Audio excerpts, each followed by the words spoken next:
ছাড়া তো আমাদের আর কেউ নাই, তুমি ছাড়া তো আমার আর কেউ নাই। আল্লাহ গো, তুমি যদি মাফ না করো কে আমাকে মাফ করবে? তুমি যদি মাফ না করো কে আমাকে মাফ করবে? তুমি যদি আমাকে মাফ করো তাহলে তোমার কোনো দিকে কমবে না, তুমি যদি আমাকে মাফ না করো তোমার কোনো দিকে বাড়বে না। আল্লাহ গো, তুমি আমাকে মাফ করে দাও। সারাটা জীবন অন্যায় কাজ করেছি, সারাটা জীবন নাফরমানি করেছি, আমার কাছে কালেমার দাওয়াত কম আসে নাই, আমার কাছে কালেমার দাওয়াত কম আসে নাই, আমাকে লোকেরা কম বোঝায় নাই। ওগো আল্লাহ, তুমি আমাকে মাফ করে দাও।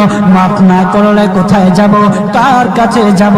বাবা যখন মারে তখন মার কাছে আশ্রয় নেওয়া যায়, মা যখন প্রহার করে তখন বাবার কাছে আশ্রয় নেওয়া যায়, বাবা মা যখন প্রহার করে তখন দুনিয়ার কারো না কারো কাছে আশ্রয় নেওয়া যায়। ওগো আল্লাহ, ওগো মালিক, তুমি যদি আমাকে মারো, তুমি যদি আমাকে আযাব দাও, ওগো আল্লাহ কার কাছে যাব, কার কাছে গিয়া মাফ চাইবো? ওগো আল্লাহ মেহেরবানি করে মাফ করে দাও। এইরকম কান্না করতেছে, কান্না করতেছে, চোখের পানি তার এমন ভাবে পড়তেছে, দাড়ি ভিজতেছে, দাড়ি ভিজে জমিনের মধ্যে চোখের পানি পড়তেছে, কান্না করতেছে। বান্দাটা কান্না করতে করতে করতে করতে আমার আল্লাহর কাছে এমন